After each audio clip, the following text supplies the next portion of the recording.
And at number 10, I've gone for a scene which really doesn't have much significance, but I really enjoyed it for some reason, and it's Tony Pro's entrance.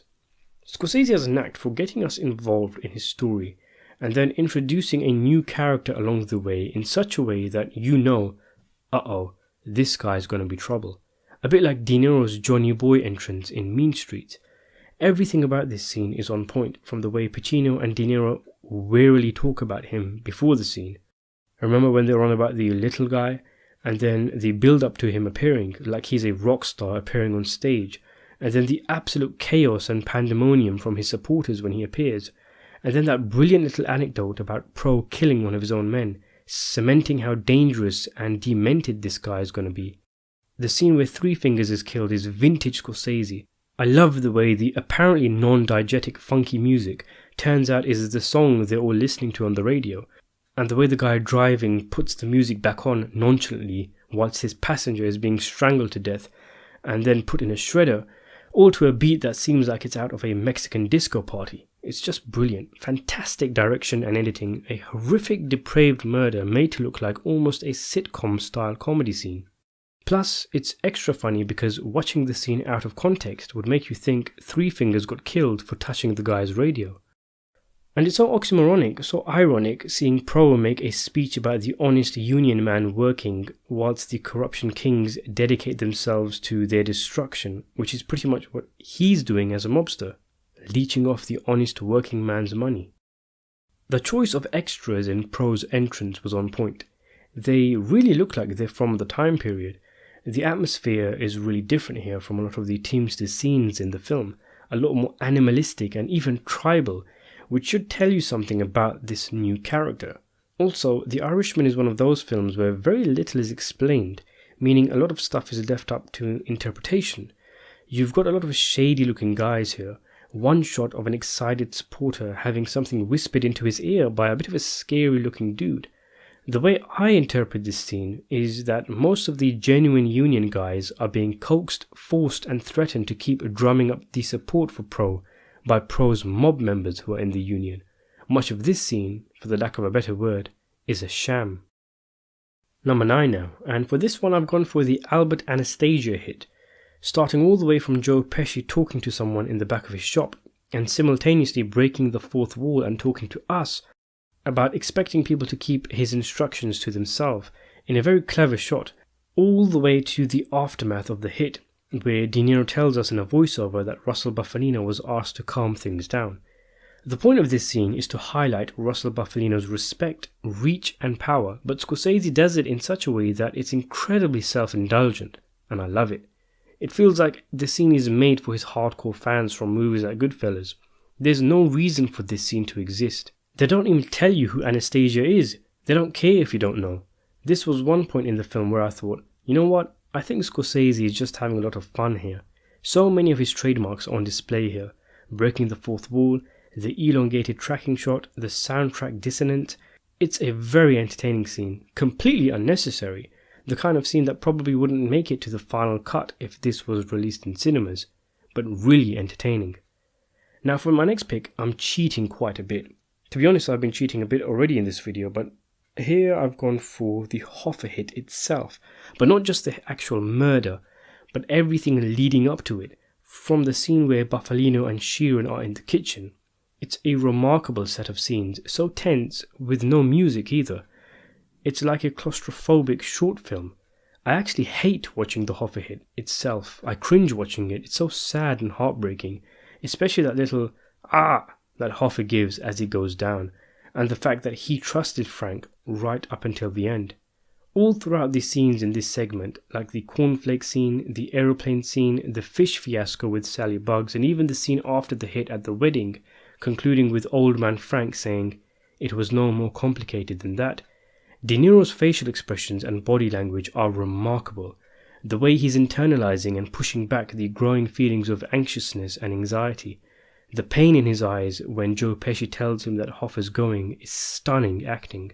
There's such a range of emotions going on in Frank's mind, such a conflict that he knows he's being used to lure his close friend into a trap, but at the same time knows the man setting up the trap is protecting him. The simplicity of the entire thing is what gets you. No melodrama, no dramatic last exchange or heavy words. It's just like any other hit Frank did in his life. Efficient, cold and quick. At number 7, it's the scene where Frank Sheeran is scolded by mob boss Angelo Bruno, with Russell Bufalino there as a witness and the reason why Frank wasn't outright killed for trying to blow up the laundromat. This scene is a pure orgasm for Scorsese fans because you've got 3 Scorsese veterans, 3 legends in the crime genre sitting there together around a table. And of all the people to dominate the scene with pure menace, it's perhaps the least appreciated of Scorsese's main actors, Harvey Keitel. I mean, it says something, doesn't it, that he's only in 3 scenes in the entire film and all of those 3 scenes are in my top 15.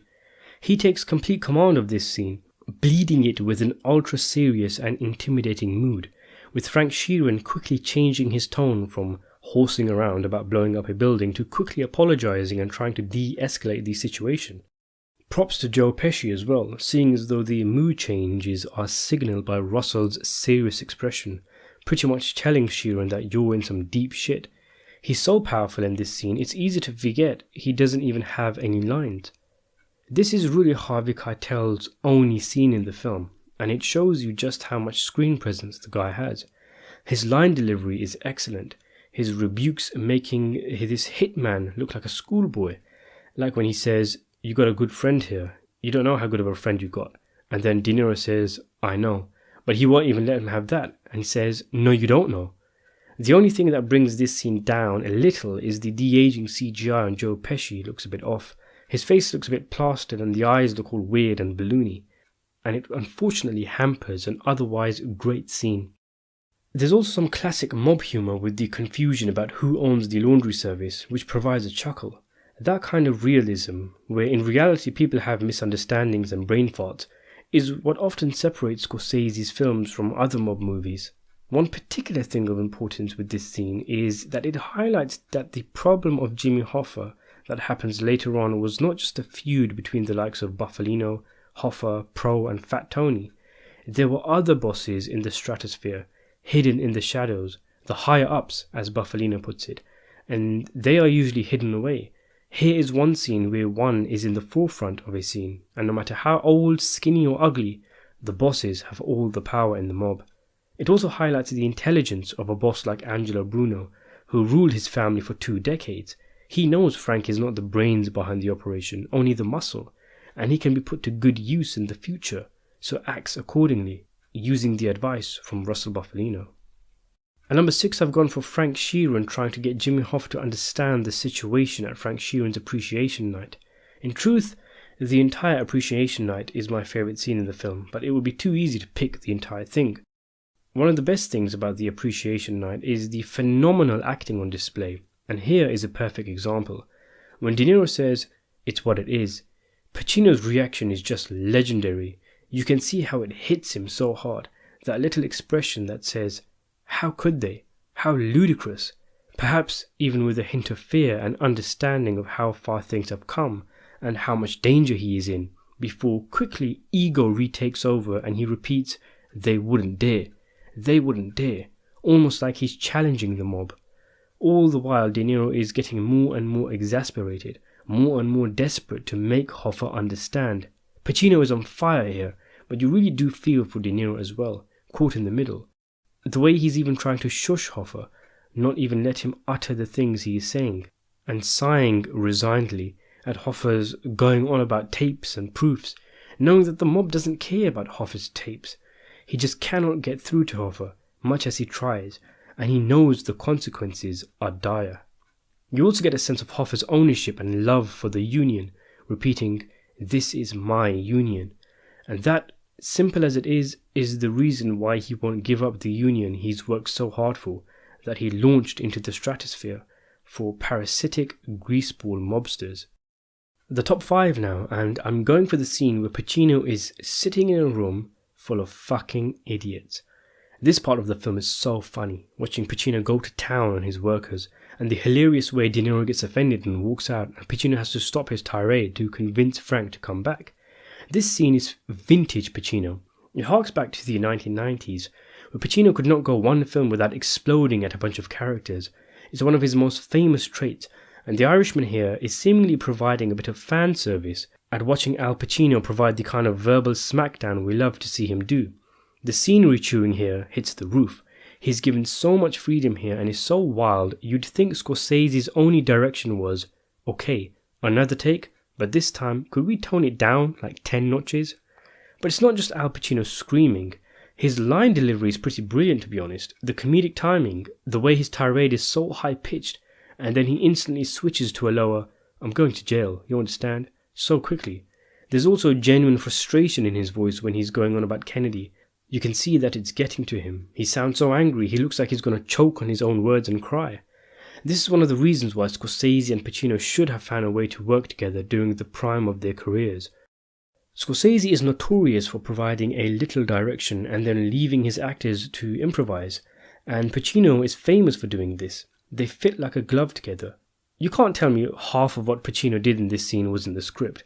I love the way he kept saying, his fucking fathers, and then just stops, leans on his desk and smiles, almost like he's just lost the will to live, momentarily doesn't care about anything anymore and is living in bliss because he can't handle the stupidity in the room, and then gets right back into it after the little break. Some people even feel that what Pacino did there was so unorthodox that he actually forgot his lines and then carried on after he remembered. Number 4 now, and again it's a bit of cheating because it's multiple scenes, more of a montage than anything else, but it's the part after the Hoffa hit, where everyone starts going down, as Sheeran tells us that everyone starts getting killed off or arrested. This is where the chickens come home to roost in the film, and coupled with the fantastic eerie score, it almost feels like the angel of death is coming for everyone who was involved in the hit, that they're all being punished for their crime. Starting off with De Niro being questioned in court, all the way to him telling us he went to prison because of his car bribe thing. This is where the film transitions from the 1970s timeline to when they're all old, and it does so in such stylish fashion, but it's so quick as well, linking to the film's theme of the quick passing of time. It's like this is a compilation of outstanding little scenes from the film, all bunched up together. You've got the little rerun of the Three Fingers murder, just to remind us why Tony Pro went to prison, the Sally Bugs murder, containing very dark humour with his death being a bad hit, highlighting the lack of value of life in the mob. The scene where Pesci gets arrested is brilliant also. The part where he tells Jimmy the Weasel to kill a guy without actually telling him to kill the guy contains some really sinister, low-key acting from him. And then finally you have the scene at the car wash, where Sheeran tells us why he went down. See, it's just a showcase of just how creative Scorsese is. Even the little subtitles that pop up on the screen, like when it tells us how Angelo Bruno, Tony Jack and others died, here they're used for information as before, but also comedic effect, with De Niro saying they pulled him up on some small charges and other bullshit, and then we see what they actually brought him in for, and it's practically a laundry list of horrific crimes, including murder and attempted murder. And the scene with the car wash is, in terms of creativity, there's so many ways the film could have told us Sheeran went to prison, but Scorsese just oozes creativity, and he decides to give us this beautiful slow motion scene of the car being washed. There's also a bit of subtle visual storytelling going on here as well, with De Niro's car having a Where's Hoffa badge, suggesting he was part of the crews that would look for Hoffa, which of course would have played with his feelings of guilt and remorse because he's actively pretending to look for someone he's already killed. Top 3 now, and in third place I've gone for De Niro's best acted scene in the movie, which is shortly after the Hoffa hit where he phones up Hoffa's wife. I've spoken about this scene a lot in other videos. It is simply a mesmerizing display of talent, and the man goes through about 20 different emotions and facial expressions. If the grocery shop scene was a 1 out of 10 from De Niro, this is an 11 out of 10. It's one of the best acted scenes of his career, one that makes your gut clench. It's so powerful and emotional, and it's all without any directorial aid. It's just De Niro's raw acting, right up there with scenes like his prison breakdown in Raging Bull. It's a scene that I could not stop thinking about the very first time I watched the film. The guilt, the confusion, the pain, knowing he's lying to Joe, knowing it isn't going to be alright when he says it is, and you can see it taking more of a toll on him as the phone call goes on, and he just wants to end the call. At one point, if you listen carefully, he almost says he's in a better place, almost giving it away that Hoffa's dead. For my number 2 pick, in terms of Frank Sheeran Appreciation Night, I've already done Pesci and De Niro and Pacino, and here I am picking the scene between Hoffa and Bufalino, the only time the two old associates are face to face in the film, as Bufalino tries to get Hoffa to step down. I still remember being in a state of bliss when I was at the cinema watching this. I could not fathom that I was seeing the two legendary actors, Al Pacino and Joe Pesci, in the same film, in the same scene, talking to each other, arguing with each other. It was almost surreal. Both are veterans of the crime genre and both often play loudmouth midgets in gangster films, but to see them together was so weird. It was like Clash of the Titans, two crime movie legends finally coming face to face. And if anyone had any reservations about Al Pacino playing the irate Jimmy Hoffa, and the usually profanity-fueled maniac Joe Pesci playing the calm and collected Russell Bufalino, this scene of them both together shows you why they were perfect choices. Pacino's acting here is just spellbinding, stunning. He out-Pesci's Joe Pesci. The sheer hatred in his voice when he talks about Tony Pro, when he talks about the two's time in prison, and the line about wanting to finish his ice cream sounds ludicrous. I mean, the guy is complaining about wanting to sit and eat his ice cream to a mob boss who's thinking about killing him, but Pacino delivers it with such venom, such genuine animosity. The scene could have been, in danger of coming off as a little too self-righteous, but Pesci's reaction when he gives that little snort and smile brings it back down to earth and shows us that he's on the same page as us. When Pesci says that some people think Hoffa's not showing appreciation, that little face that Pacino makes for a split second always gets me. I don't know why, there's something about it, the way he did it. What can you say? It's just fantastic. I remember making a video on that 1 second when the movie's trailer came out more than a year ago. It's like he's saying in that 1 second, "Oh, come on, what are you talking about? I'm not showing appreciation?" And then the absolute anger and rage that takes over him. The way he chews on each word, saying 15 minutes late. This scene is perfection on celluloid. The actors, the acting, the dialogue, the music, the tension, the set, the colours. It was such a treat to see these two go head to head. And at number 1, it might be a surprising choice because at face value it's such a minor little part. But it's again at Frank Sheeran Appreciation Night, and it's the part where Hoffa and Peggy are dancing to that wonderful music. Everything is beautiful and lovely, and then the camera quickly turns and shows the three mobsters, Pro, Salerno and Bufalino, looking directly at Hoffa and talking about killing him, perhaps even making the decision right there and then. They look so sinister. Pesci looks like such a boss, and Hoffa is completely oblivious. Only Peggy notices Bufalino, this quiet old man who always wanted her to call him Uncle Ross. Look at him now. Look how dangerous this man is. And he's one of the men responsible for killing Hoffa, who she was so close to and looked up to, more so than her own father. In a way, it seems like the Spanish Eyes music is saying goodbye to Hoffa. Look how happy the two are together, smiles galore. And the soundtrack here says, "Please smile for me once more before I go." The scene is just perfect. The sweet music contrasts so heavily with the foreboding feeling. Even the quick camera movement, which seems at such odds with everyone dancing slowly. There's just something about this shot. It always gets me. It's my favourite shot from the entire 3.5 hour film.